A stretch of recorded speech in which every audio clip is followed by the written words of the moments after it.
Okay, so lesson 7. And this is an interesting one. What happens if you are with someone or in relationship with someone who doesn't want to learn? And I think this is a tough one to navigate because essentially that was what happened in my first relationship was that I ended up in relationship with somebody who wasn't on the same page and didn't want to learn and didn't want to grow. And there has to be some respect for that as well. But what really came up for me in all of that was that I couldn't be in a relationship with somebody who didn't want those things. It was impossible for me to exist in a container or a relationship without intimacy and trust and all of those things. And each of us has the right to decide where we're going to participate with our relationship energy, would be maybe how I would put that. And in the same vein, don't necessarily write somebody off because they can't start. Pick somebody else in your life that you can practice with. One of the things that I've learned in my own life experience is that people watch us and they only will emulate what we're doing if we're actually walking the walk ourselves. So it's not enough to talk about the fact that you want to have better relationships and speak that to the air. You actually have to take some action steps.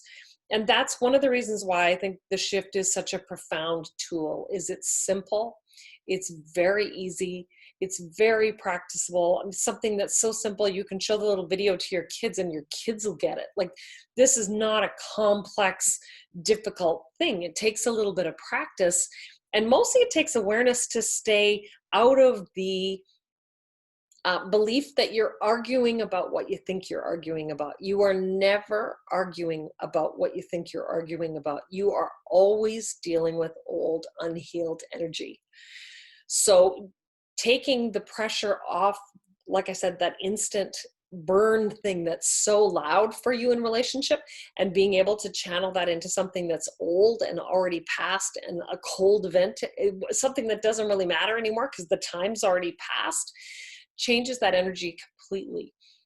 It doesn't mean that we have to write off all the people in our lives that don't want to practice the shift. What I would encourage you is, if this is something that really has spoken to you today, and you can actually begin to practice this with any relationship in your life. Choose a relationship and start.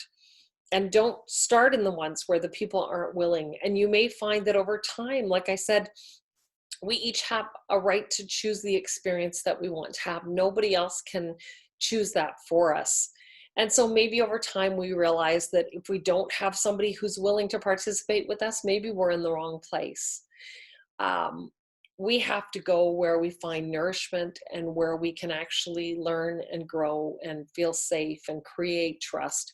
Without the ability to go there, you actually don't have a relationship, if that makes sense. You might be existing in a container called relationship, but without the willingness and the ability to create trust in that container, it's just a container.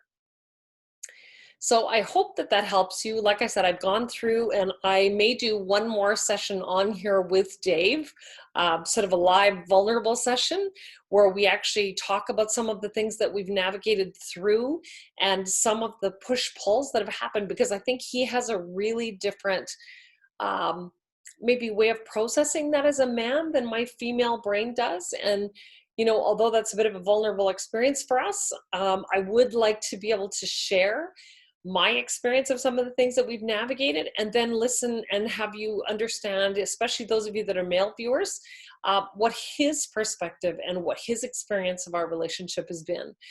Because there are some things that, like I said, were life-changing for me that maybe weren't a big deal for him, and some things that were probably life-changing for him from a male perspective that I may not even have noticed. So, like I said, we'll give him a chance to clean up. He's been shed building all day, but I have asked him to sort of sit in that process of some of the things that we've navigated that have been a little more difficult, and asked whether or not he would be willing to share with you some of the awarenesses that he's had, because there have been some big ones. And like I said, if we can be vulnerable and share those with you, and they somehow shift or change your ability to relate to each other, For us, that's gift. Have a great day. Thanks for listening.